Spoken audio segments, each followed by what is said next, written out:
जितने भी student class 10 में हैं और 2023 बोर्ड परीक्षा में पेपर देने वाले हैं तो इस वीडियो को लास्ट तक जरूर देखना, क्योंकि आज के इस वीडियो में मैं आपको बताने वाला हूं कि 2023 बोर्ड एग्जाम में सामाजिक विज्ञान का पेपर ऐसे ही आएगा जैसा मैं आपको बताने वाला हूं। ठीक है, तो ये हमारा कक्षा 10 सामाजिक विज्ञान का प्रश्न पत्र है और अगर आप इस वायरल प्रश्न पत्र को सॉल्व करके जाते हो तो आप भी सामाजिक विज्ञान में 95% मार्क्स आसानी से ला सकते हो। तो आपसे रिक्वेस्ट है कि वीडियो को लास्ट तक देखना, वीडियो को लाइक भी कर देना और अपने फ्रेंड्स के साथ शेयर भी कर देना। चैनल पर नए आए हो तो सब्सक्राइब भी कर लेना। ठीक है, यहां जो आपका पेपर रहेगा वो 70 नंबर का आपका पेपर होगा सामाजिक विज्ञान का। ठीक है, और आपके पास समय रहेगा 3 घंटे 15 मिनट का।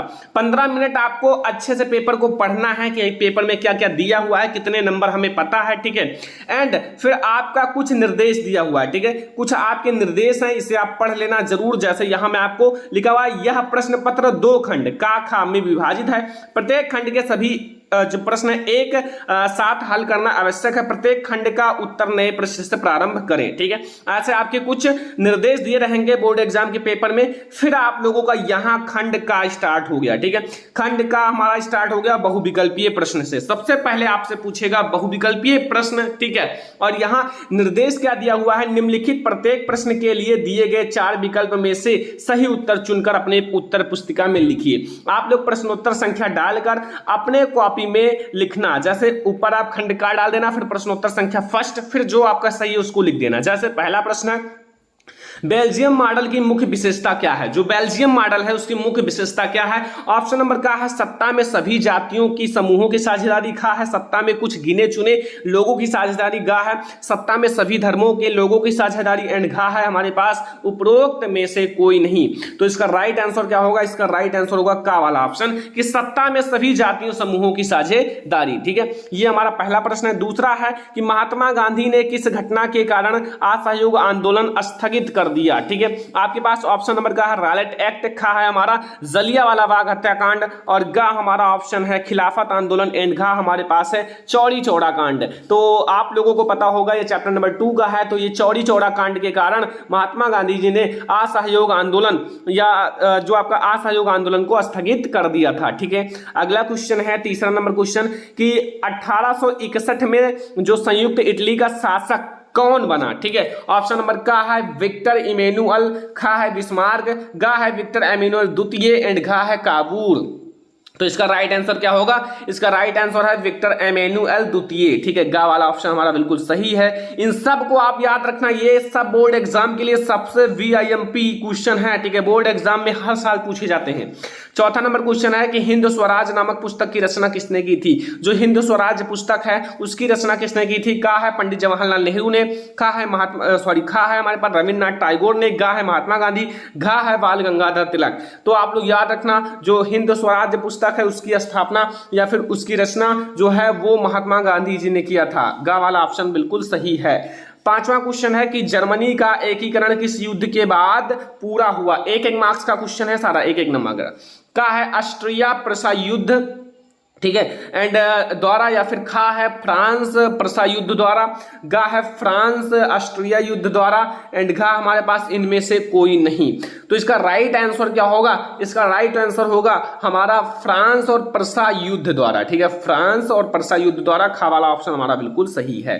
तो ये हमारे आपका 6वां ऑब्जेक्टिव है, भाषाओं में भारतीय संविधान की किस सूची में, अनुसूची में रखा गया है। 1 नंबर का है 7वां। खा है हमारे पास 10वां। गा है 8वां। एंड घा है 9वां। तो आई होप कि आप लोगों को पता होगा। तो इसका राइट आंसर होगा 8वीं सूची में। ठीक है, 8वीं सूची में।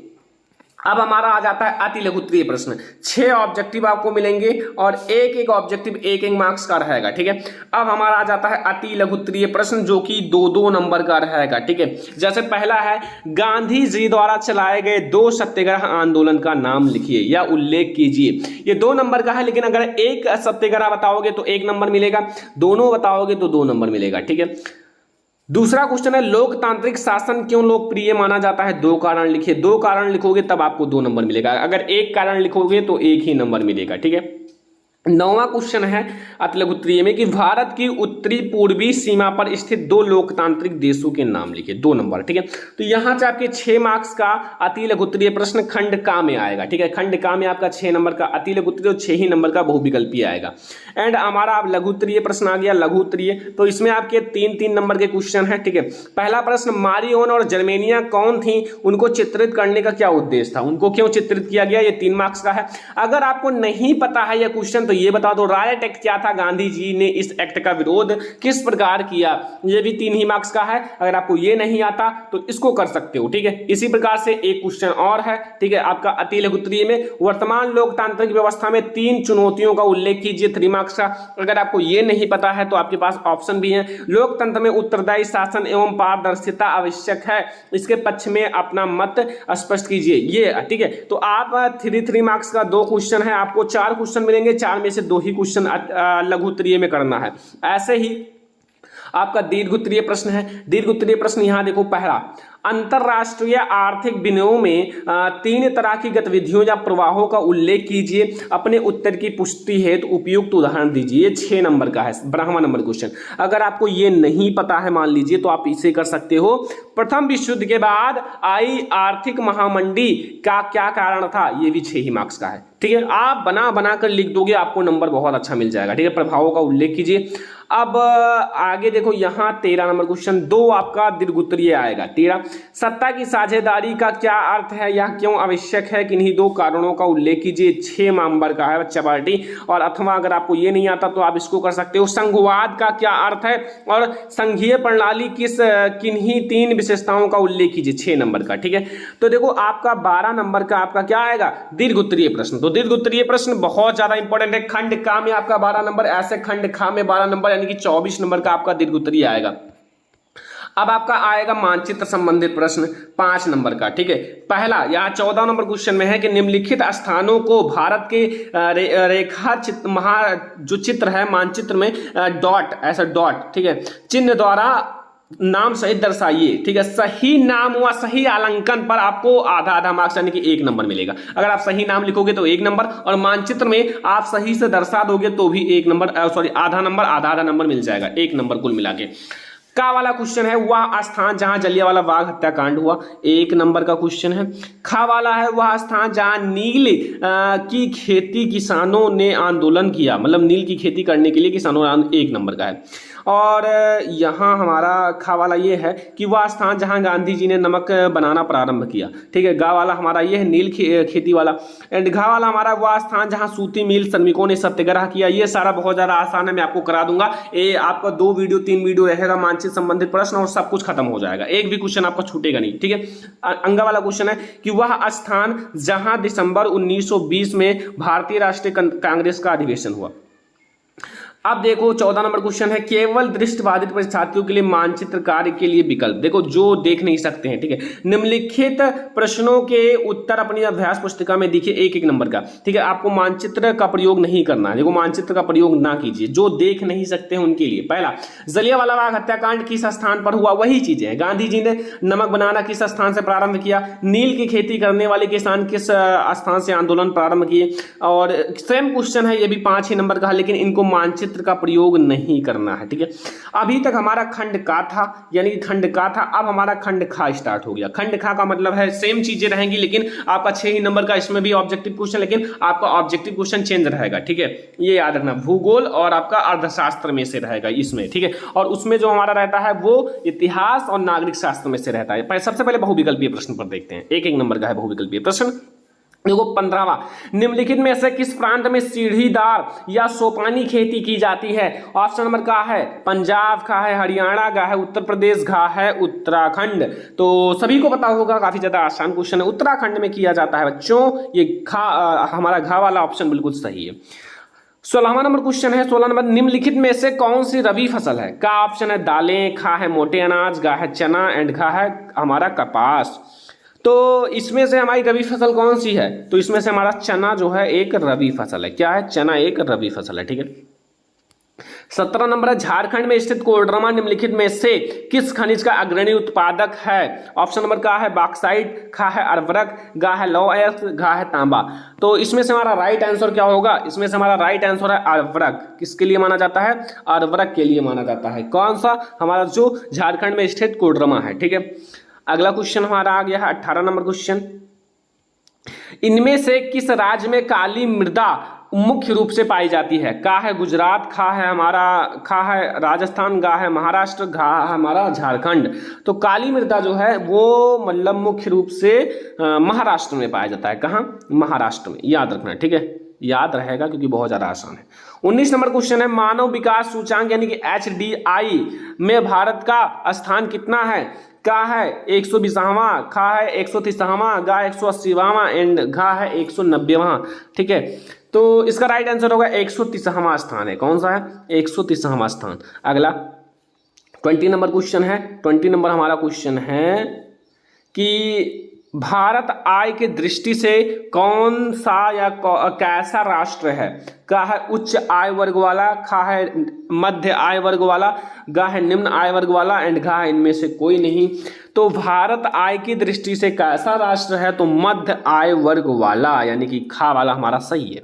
अब हमारा अति लघु उत्तरीय प्रश्न आ जाएगा, काफी आसान सा। जैव और अजैव संसाधन में 2 अंतर लिखना है, 2 नंबर का। घरेलू जो सकल घरेलू उत्पादक हैं, ये भी 2 नंबर का। और प्रचंड बेरोजगारी का कोई अन्य 2 नाम लिखिए, ये भी 2 नंबर का। कितना आसान है ना। प्रचंड बेरोजगारी को गुप्त बेरोजगारी भी कहते हैं। ठीक है, गुप्त मतलब जो गुप्त रूप से किया जाता है, मतलब बहुत आसान है। अति लघु उत्तरीय 6 नंबर का आएगा। ये सब अगर आपको नहीं पता तो कमेंट कर देना, मैं इतना सारा क्वेश्चन सामाजिक विज्ञान कर ले आऊंगा कि आप लोगों के लिए काफी आसान हो जाएगा सामाजिक विज्ञान। अब हमारा लघु उत्तरीय प्रश्न है। लघु उत्तरीय प्रश्न में देखो, पहला है आग्नेयी तथा कायांतरित चट्टानों खनिजों का निर्माण किस प्रकार से होता है? 3 मार्क्स का क्वेश्चन है।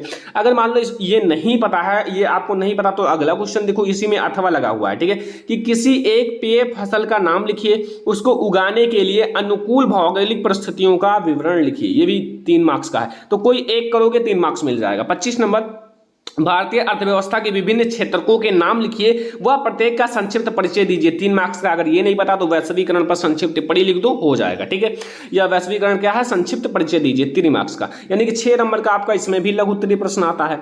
अब आता है दीर्घ उत्तरीय प्रश्न। दीर्घ उत्तरीय प्रश्न आपका 12 नंबर का आएगा। ठीक है, अंतरराष्ट्रीय बाजार किसे कहते हैं? इनकी 5 विशेषताओं को लिखिए। 6 नंबर का है। ठीक है, अगर आपको ये नहीं पता तो इसको लिखिए। परिवहन के साधन कितने प्रकार के होते हैं और स्थल परिवहन में सड़क परिवहन को कितने वर्गों में बांटा गया, कितने भागों में बांटा जा सकता है? किन्हीं 2 का वर्णन करो। 6 नंबर का।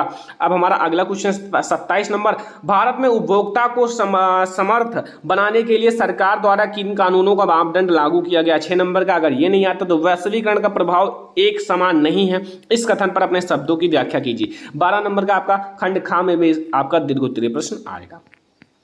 अब मानचित्र वाले प्रश्न देखो, आपका मानचित्र संबंधित कर प्रश्न और निर्देश दिए गए भारत को भारत के मानचित्र में निम्नलिखित दर्शाइए। 1 नंबर का है। पहला, पश्चिम बंगाल एक उद्यान। फिर ये देखो, ये आपका निशान है। ठीक है, ये आपका चिन्ह है जो दिख रहा है ऐसे। ठीक है, ये वाला इस चिन्ह से दर्शाना है। चिन्ह द्वारा नाम सही लिखिए। 1 नंबर का।